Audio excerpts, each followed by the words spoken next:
Tan. She has come from London. She is going to present her videos. And it's Naomi's first time in India, so be kind to her. Good morning, afternoon. Right, do I have to find my own? You should just be able to just forward it. It'll be ready. Oh, it's right onto the next one, slide. Oh, there it is. Lovely. Okay, so I'm going to talk about conjunctival incisions for strabismus surgery. And I was trained using the limbal incision. And most of my operating lists, I have more than one trainee with me at one time.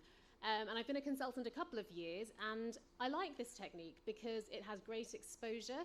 You can see what's going on. You can see where the trainee is operating, where that needle is going.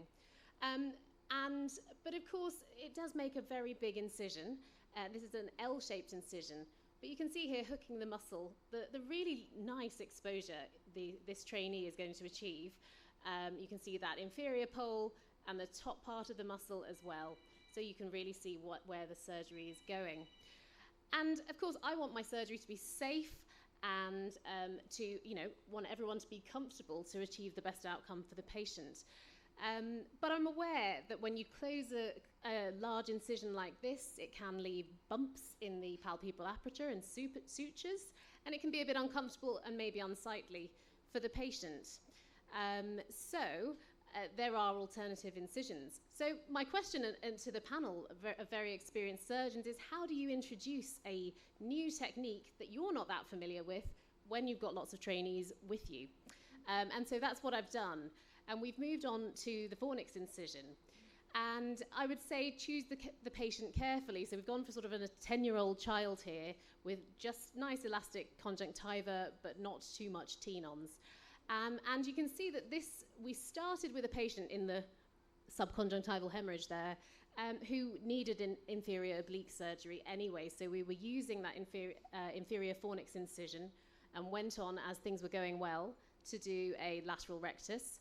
And we've really got confident and are going for the medial through a fornix incision here. And this is sped up. Trying a new technique slows you down, I think, but it's really important to be careful. So you can see there that the exposure is much less good than a limbal incision. And we're working, as Yining said, to make sure that we have the full superior extent of the muscle here, because it's not quite so obvious that you've got the whole thing on the hook. And the other thing that's really helpful is using these self-locking Moody forceps. So that forcep going on the top pole of the muscle insertion is just holding itself there. And that keeps the conjunctiva nicely retracted. So the inferior scleral suture goes in really nicely, but you do have to take quite good care with that superior suture to make sure it's going in right at the top, and the view is less good than a limbal incision.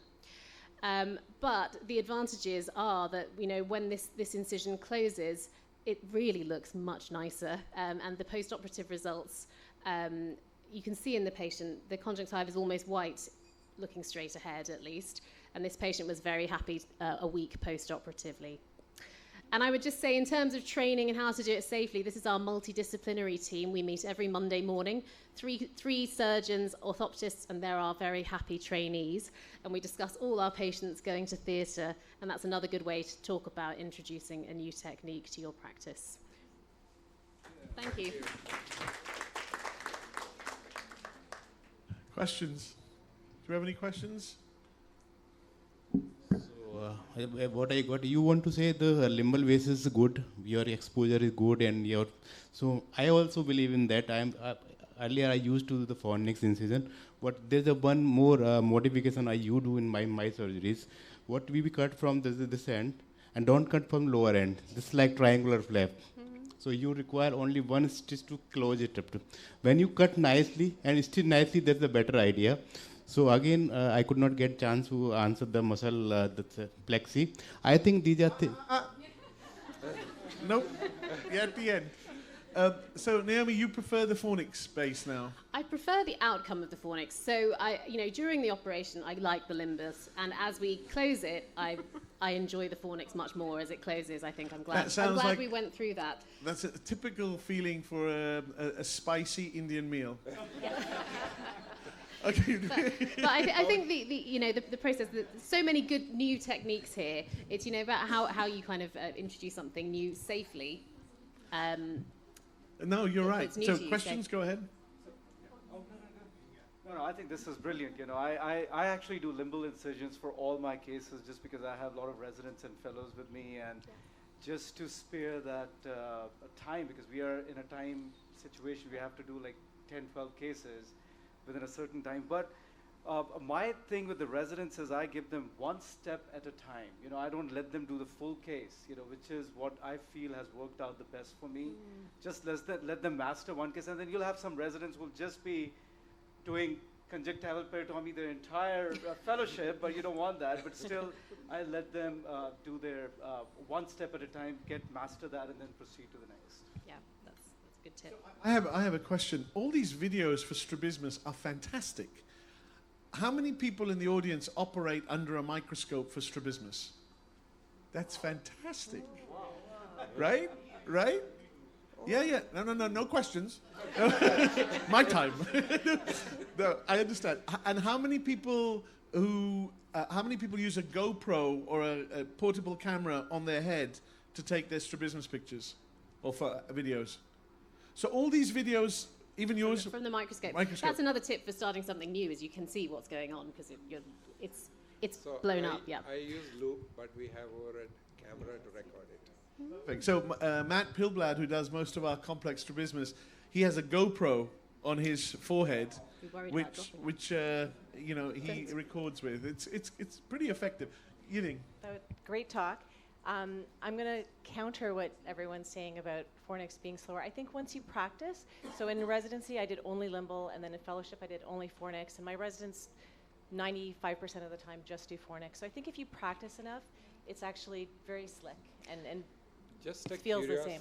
curiosity question. How many of you do phonics incision in the audience? Both. Majority? Okay. Again, it's even with our fellowship, most of them begin with phonics, and obviously there are some cases warrants limbal incision. So that's the way training. I think each training is different. But It's also really nice to have a breadth in your training, Yes, and that's yes. where it's nice that the trainees operate with different people, Yes. and then you have that bank of absolutely. experience. And I have Thank to make a plug Thank that the way to learn is to practice some kind of simulation, whatever course, working with a colleague, practicing on a non-live person is very helpful. Yeah. So let me just ask, how many people use an eye model to train their trainees before they go on to a human being? Ooh, I would. So Yining, Struby, Ramesh, I'm not sure if Parth was involved, Rahul was. We did a video, it's on YouTube, about how to train your trainees for strabismus. Yining Struby produces a wonderful eye model.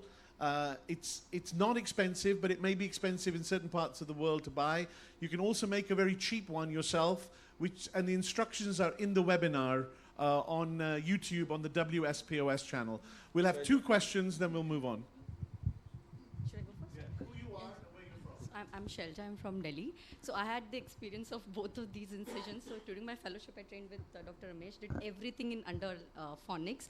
Then I moved to Shroff, where ma'am used to do limbal, and for teaching me, I shifted to limbal. So now I have been doing limbal in most of my surgeries. But then now going back to phonics for some of the complex procedures becomes difficult once you start doing limbal because of the exposure is very good. I agree with that. Yeah. Last question. Last one.